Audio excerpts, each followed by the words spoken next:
Good morning once again. It's Wednesday. Magandang umaga sa inyong lahat mga kaibigan. Nandito na naman tayo sa ating kapihang marinero. Kahapon, naging dalawa yung kapihan natin. Meron pa tayong kapihan sa alas 2 ng hapon. Naimbag nga bigat kada kayo amin dita kakabsat ko nga Ilocano. Maya paabak kikayungan king Pampanga. Mayong buntag sa akong mga kaigsuunan sa Sugbo, sa Negros, ug sa Mindanao. Sa akon nga mga kasimanwa sa Iloilo, maayo nga aga.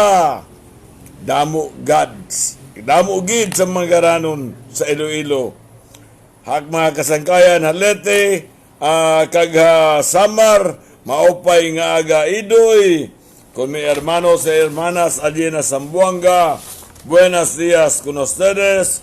Hamaas tamanghud ko, hasulu, ha basilan, ha tawi-tawi, lanaw at kutabato.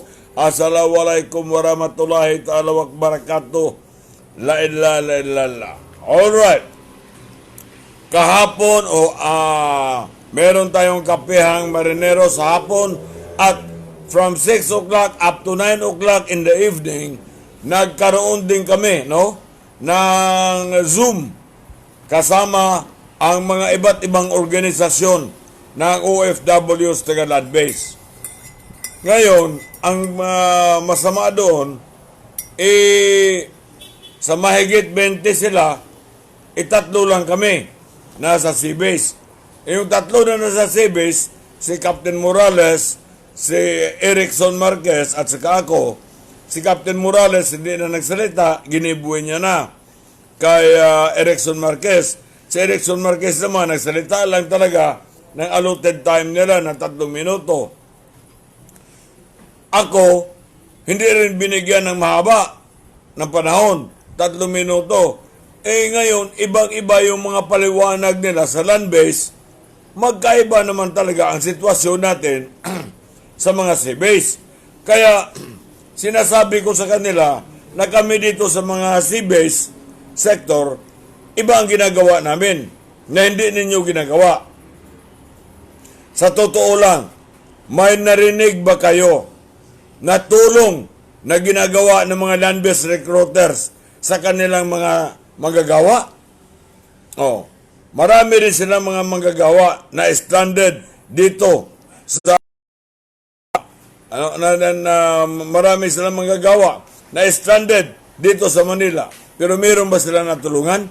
Wala silang natulungan. Hindi kagaya sa atin. Yung Marlos, in-explain ko sa kanila.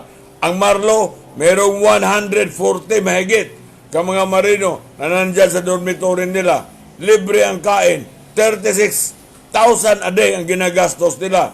Si Captain Morales na may dorm, libre na rin ang lahat ng pagkain. Ang Amosop, ganun din, libre din daw yung mga pagkain nila sa kanilang mga dorm. 2 dorm nila dito sa Manila.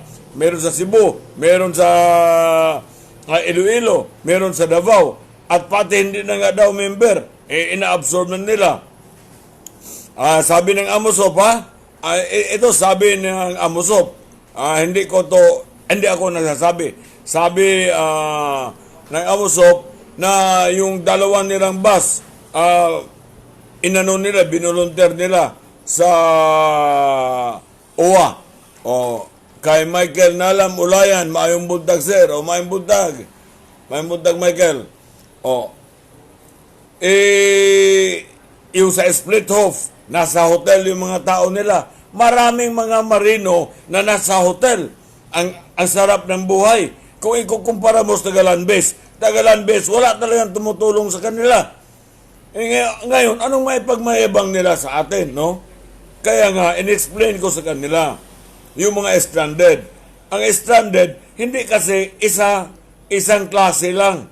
May stranded na meron ng OAC. May stranded na nakapirma ng kontrata pero hindi natanggap pa sa POA, no?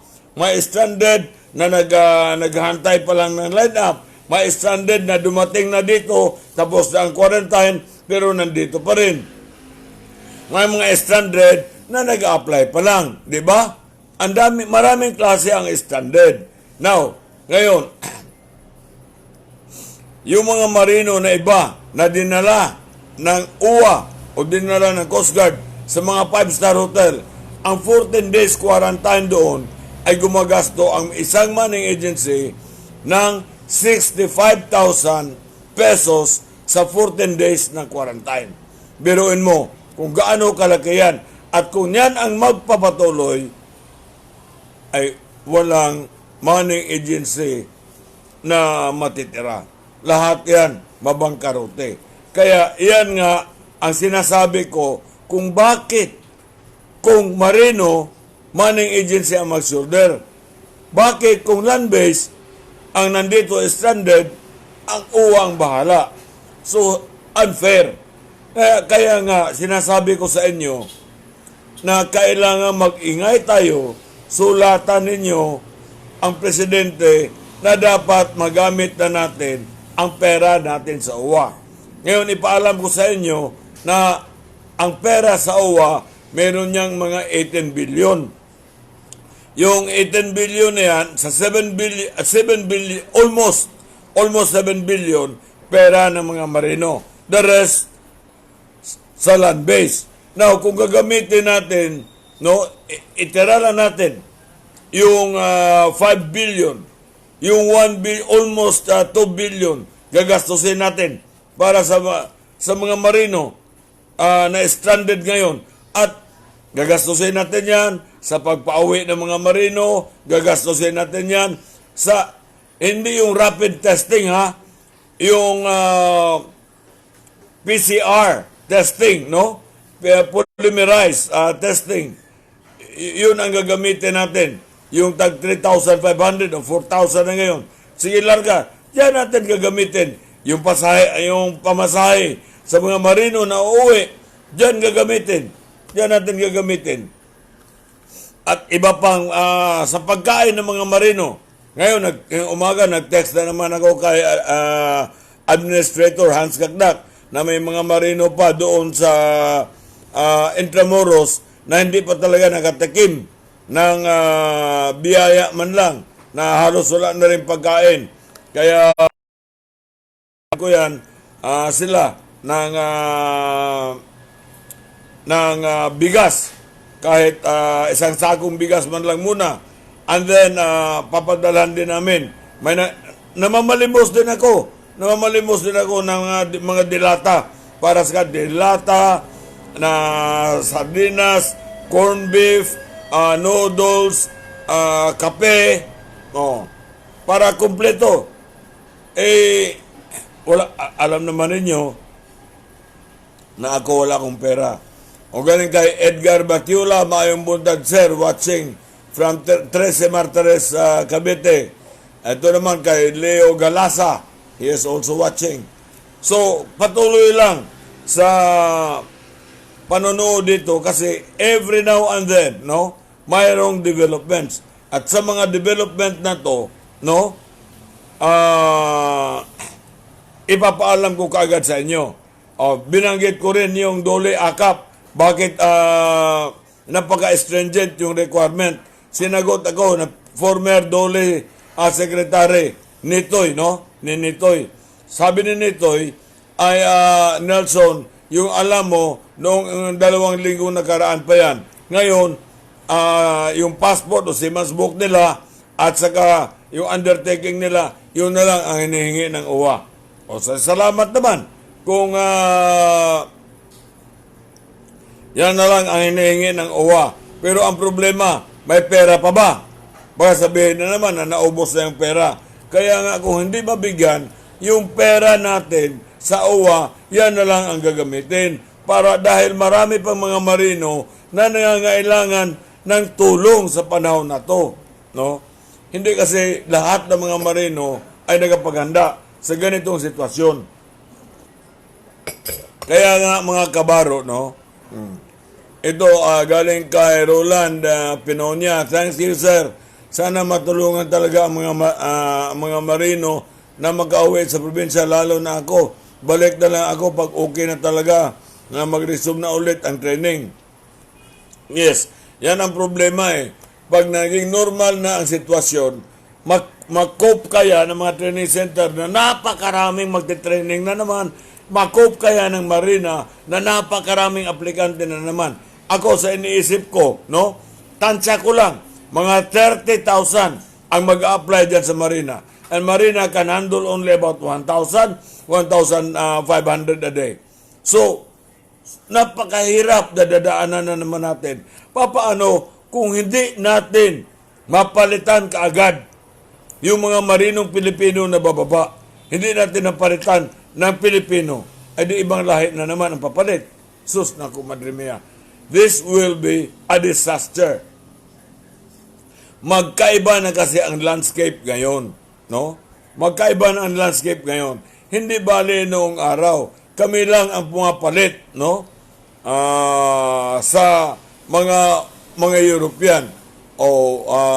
Jimboy Pon, Mendiola is watching. Bring them on camera. Ryan Kurt Gomez Plarisan. Good morning, sir. Maraming salamat sa tulong niyo sa amin. Dito sa Ferguson Park Tower, Ermita. Ayun, ito yung mga na-interview ni Zen Hernandez na ang pagkain nila, tinapay na lang, tinapay. At saka pinapahiran nila ng star margarine. Sa awa ng Diyos, ngayon pinapadala na sila ng uwan ng pagkain. Pero hindi pa rin lahat, napakarami kasing dormitory dito ng mga marino. Wala namang klarong dormitory yung mga taga-landbase eh. Iba yung marino. Yung dormitory nila, marino lang talaga. May land-base, may sinasabi ba tayong ito yung dormitory ng mga land-base na nag-a-apply sa... Wala. Iba tayo eh. Tayo lang, no? Yung klaseng tao na sa iba't ibang lugar sa buong mundo may tinatawag na Seamen's Club. Na Seamen's Club. Meron tayong Stella Maris, meron tayong Flying Angels. So, iba-ibang klaseng Seamen's Club, no? Pero meron tayong ganyan. Wala silang ganyan. Yung mga taga-land base, na kung saan, sila lang talaga ang nag-uusap. Eric Abogado Caroncon, sir, nakapag-fill up na ako ng application para sa 10K assistance noong April 23 pa. Pero hanggang ngayon, wala pang tawag kung qualified ako. Yan na nga, Eric, at lahat ng mga marino, sinasabi ko sa inyo, please huwag kayong tumigil ng kapapadala ng email sa ating presidente upang magamit yung pera natin sa OWA. Ang email naman sa Malacanang ay simple lang pcc@malacanang.gov.ph. Wala naman kayong gagastusin sa email. Wala rin kayo, hindi naman yung kailangan lumabas kung mag-email kayo sa Malacanang. Kaya, palagi talagang magpadala ng email. Kung araw-araw makakatanggap ang Malacanang na 50,000 ka mga email, no? Galing sa mga marino, tiyak na ilalargan nila yung pera na yan. Captain Edgar Flores is watching. Good morning, sir. Tanong ko lang, sir, regarding sa joining crew, saan makakuha ng clearance for rapid test or saan po ba yung testing center ng mga joining crew para makakuha ng clearance? Ganito nga ang sabi ko na dapat ito na ang panahon na magkaroon na tayo ng isang testing center, no? Mag-organize dapat na mga manning agency na yung mga crew nila hindi yung rapid testing center, kundi yung PCR, polymerase testing, no? Para, klaro talaga, na hindi na tayo mabulilyaso, kagaya ng nangyari ng pinadala nila sa probinsya, no? Ernesto Aclado Sr., good morning, sir. Everyday watching on your Facebook Live. Kapihang Marinero from Maribilis, Bataan. Maraming salamat sa pagtulong mo sa mga seafarers. Now, kailangan magkaroon tayo ng testing center na para lang sa mga marino. at hindi yung rapid testing na gagaya ng ginawa nila na pinasakay nila sa barko ng Tugo, 2 barko ng Tugo, na pagdating sa Iloilo, may siyam na nag-positive, pagdating sa Cebu, may 13 na nag-positive. Kaya tuloy, yung mga governors sa bawat probinsya, nag-usap-usap na kapag Marino, hindi natin tanggapin. Kawawa naman, no? Dahil lang sa isang bulilyaso, nagkalitsi-litsi na marami ng mga governors na hindi natuloy tumatanggap ng mga Marino. Ngunit alam naman natin ng ating presidente, very sympathetic yan, although ganyan yan kumagalit, ganyan yan magmura, pero nung malaman niya na ganun nga ang nangyari, nakiusap siya sa mga gobernador, mga mayor, sabi niya, sir, pakiusap lang po, tanggapin ninyo. Pero huwag naman ninyo akong galitin.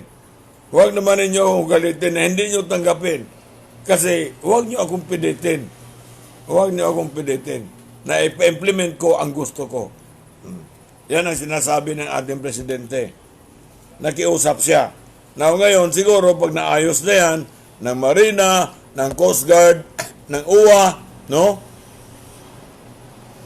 Sir GoDM, kudos to UWA Region 7. Natulungan na po kami dito sa Cebu ng UWA. Pinahotel na po kami at libre pagkain.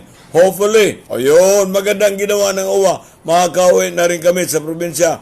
Antayin na lang kami ng mga procedures nila bago makauwi.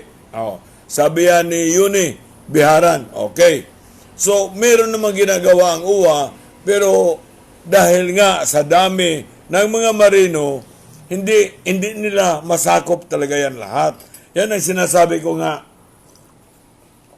Although I care for all of you, I cannot embrace you all because my arms are too short to embrace you. All of you. All of you.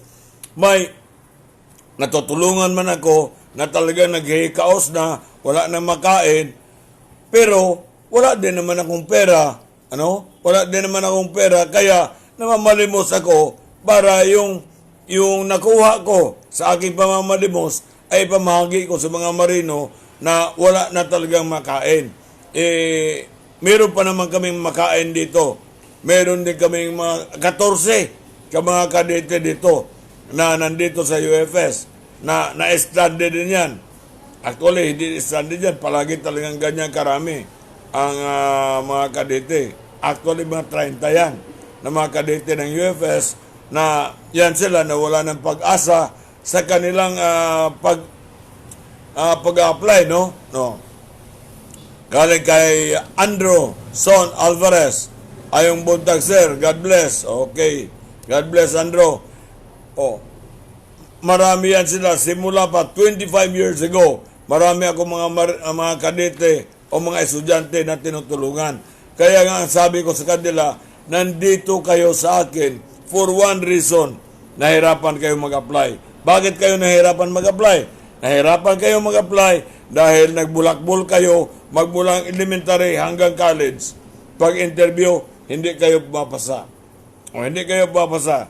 Ngayon, kung talagang nag-aral kayo ng husto at nandoon kayo sa isang mga magandang eskwelahan, kahit na hindi kayo PMMA, MAAP o whatever, no?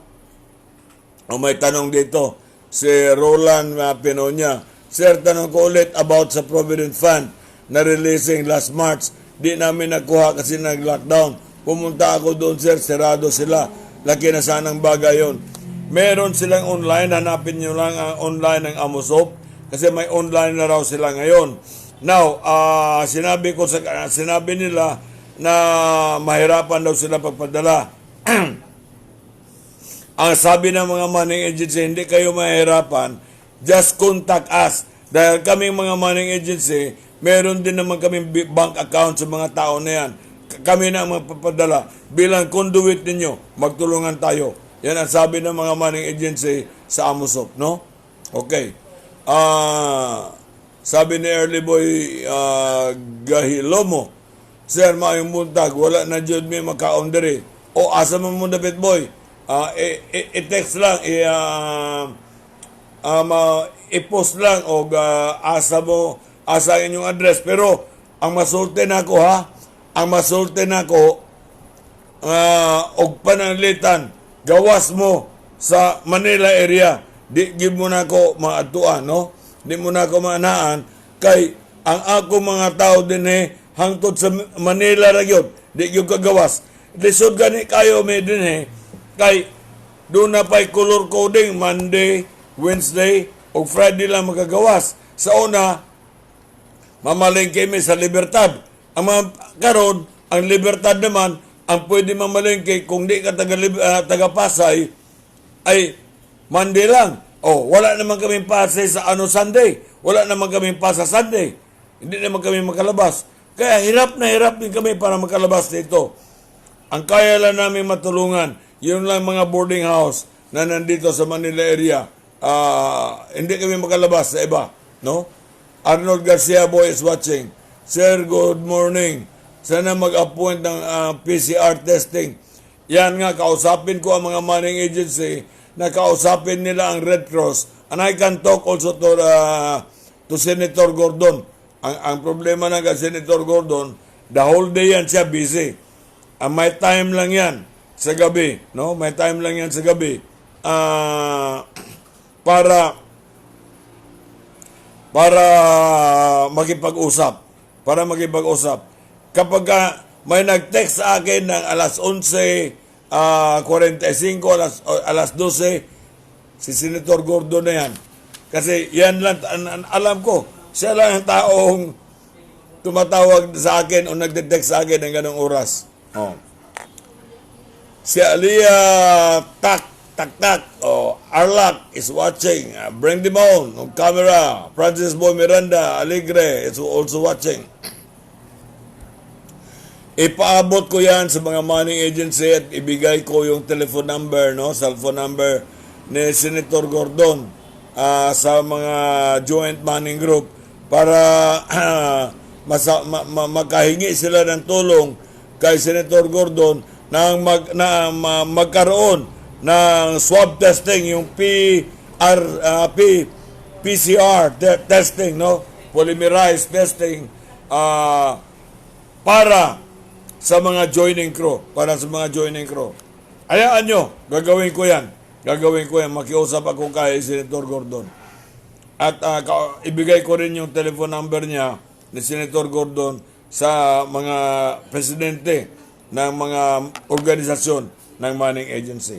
Okay. Now, dito sa Mercy Voyage, sana magkaroon muli ng Mercy Voyage at dapat maplano na ng husto. Kaya nga ako, nag-create ako ng napakaraming Facebook group na ito, grupo ng mga taga Cebu, grupo ng taga Negros, grupo ng taga Zamboanga del Norte, grupo ng Soxargen, grupo ng Ilocano. Pero nasusunog minsan yung pangalan ko. Kasi kapag marami ka na palang Facebook account, binablock ka ng Facebook. At minsan sa dami ninyong mga tanong sa comments na sinasagot ko rin, binablock na ako ng Facebook.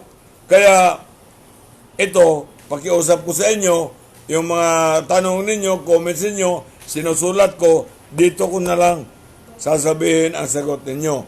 Okay, paano yung, sir, dahil na hospital ang baby namin, almost 2 months kami, pero sa samang palad, namatay din ang baby namin. Noong April 8 lang po, condolence ha. Isa ngayon, hindi ako nakasakay at naabutan pa ng lockdown. Yun nga talaga, ang napakasaklap nitong lockdown, nitong COVID-19 issue o pandemic, ay hindi ito napaghandaan ng lahat ng buong mundo. Kaya nga, sa loob ng 25 taon, ako nagkaroon ng programa na Financial Literacy Seminar, no? Financial Literacy Seminar at meron ding organic farming. Merong organic farming para wala sanang marino na maghihirap. Ika nga, it is not a sin to be born poor. Pero kung marino ka, 30 taon ka na nagmarino, at pulubi ka pa rin, may diferensya na sa sarili mo. Kaya dapat nga ipagpatuloy natin itong ating programa na financial literacy. Kung mawala na itong COVID, no? Nasa normal na sitwasyon tayo, mapapatuloy tayo sa ating financial literacy program. At dyan sa financial literacy program, sa mga seminar, sasamahan din natin ng organic farming. At ako mismo ang magtuturo sa organic farming, no? Kasi nakikita naman ninyo, may ebidensya naman, nagagawa ko naman yan. Para walang marino na magretero na pulubi. At walang marino na maluko sa mga financial investment scam. Nung maraming naloko doon sa Kapa, una, sa Multitel, kinalaban ako. Nung maraming naloko sa Mateo, kinalaban din ako. Maraming naloko sa M. Goldex, kinalaban ako. Maraming naloko sa Aman Future, kinalaban ako. At nitong huli, sa Kapa, sana ilagay ninyo sa inyong utak na that when it is too good to be true, then it is not true. Kung talagang halos hindi ka paniwalaan, kagaya na nangyari sa Kapa, huwag kayong maniwala. Huwag kayong maniwala. Kaya nga hindi ako naniniwala dito kay Francis Leo Marcos Kasi bigla na lang sumulpot, bigla na lang naging ganyan. Itiningnan ko naman yung history ng pagkatao niya na naging OFW siya. $300 na mahigit ang sweldo niya. Nalaman ko rin na binago niya ang kanyang pangalan at doon pa niya pinalitan sa isang maliit na lugar sa Cotabato, samantalang pinanganak siya sa Bulacan. So maraming mga bagay na hindi na may katwiran ako na magduda, no? Jojo Carillo is watching. Dimar Come is also watching from Cagayan de Oro. Salamat kahit na nasa malayo kayong lugar. Yung iba nga nasa US, na yung iba nasa Korea o nasa Europe, nanonood din sa atin, no? Nanonood din sa atin. Kasi wala na kayong makita na vlog sa mga marino or sa Facebook, no? Na nagbibigay sa inyo ng informasyon na updated at gumagawa ng guidance na para hindi kayo mapapahamak. Dito lang. Sapagkat ako, wala man akong pera, hindi ko naman kailangan talaga na sobra-sobrang pera para madala ko kung mamatay ako. Lahat naman tayo, kung mamatay tayo, wala tayong dadalhin, di ba? Sir, paano ba sistema sa amin? Gusto na rin mag-awit sa probinsya, kahit bus lang, okay na. Simula pa lang, okay. Yun na nga ang nangyari. Ipaliwanag ko ulit, no, mga estande dito na gustong umuwi. Okay. Nagkaroon na sana ng Mercy Voyage. Nung magkaroon ng Mercy Voyage na Bulilyaso, gusto mong umuwi, yung probinsya mo naman ay ayaw katanggapin. Aber, paano ngayon yan? Matutulog ka sa paradahan? Matutulog ka sa checkpoint? Yun ang una mong isipin. Kaya bago ka uuwi, dapat tested ka ng PCR testing, swab testing, na COVID-free ka. Ngayon, pag-usapan ninyo kung ilan kayo na nasa probinsya na yan na gustong umuwi. Kaya nag-create ako ng mga Facebook group para sa mga Bulanon, para sa taga Cagayan de Oro, para sa taga Cebu. Doon kayo mag-usap-usap. Now, sabi nang doon sa nakita ko, mabilis sila mag-organize, no? Sa mga Bulanon. Sir, 200 na kami dito. Pwede na ba kami umuwi? Mahanapan mo ba kami ng barko? Sabi ko, 234 na kayo dyan. Pero ilan ba sa inyo ang uuwi ng Bohol? Hindi nila alam. Now, hindi naman pwedeng ihatid ka ng eroplano o ng barko na 3 lang kayo na uuwi ng Cebu, uuwi ng Bohol, o uuwi ng Cagayan de Oro. Kaya nga, puntahan ninyo yung tinig ng Marino, nandoon nilagay ko yung iba't ibang Facebook group para doon pag-usapan ninyo kung ilan kayo na stranded dito at kapag ready na kayo, say for example, may 200 na kayo, ipaalam po sa Marina, ipaalam po sa Coast Guard, ipaalam po sa OWA na merong 200 ka mga Marino, ito yung kanilang addresses, ito yung kanilang telephone number, at ready na sila na umuwi. You provide them with the PCR testing. Uuwi kayo sa probinsya, lahat ng probinsya ay welcome kayo kasi tested na talaga kayo ng PCR testing. COVID-free kayo. Sigurado na. Hindi yung rapid testing. Good morning, Sir Nelson Ramirez. I'm watching you at Dumaguete. God bless. Okay, Lisondra. Romeo Lisondra. Maayong aga, Sir. Chief Nelson, watching from Laguna, Cabuyao. Okay. Maupay ng aga. Maayong aga. Ilonggo ito. Good morning, Sir. Watching on board from in Mexico. Nasa Mexico si John Wayne. Now, ito uulitin ko kung papaano kayo makauwi. Gumawa ako ng sari-saring Facebook group, para sa taga Cebu, taga Bohol, taga Zamboanga del Norte, Cagayan de Oro, Davao. Doon kayo mag-usap-usap. Kapag may mga 200 na kayo, ako na ang tatawag sa UWA, sa Marina, sa Philippine Coast Guard, na ito yung mga address na gustong umuwi, papuntang Cebu, papuntang Cagayan de Oro, papuntang Davao, o papuntang Bohol. Now, kailangan na tested talaga kayo, COVID-free kayo, para tanggapin kayo ng inyong gobernador. Ayaw ko na mabulilyaso na naman tayo ulit. Kung pangalawang bulilyaso na mangyayari, wala nang Marino. Wala nang Marino na tatanggap sa atin, na tatanggap sa atin. Wala nang gobernador. Wala nang mga gobernador na tatanggap ng mga Marino. Kapag palagi tayong mabulilyaso.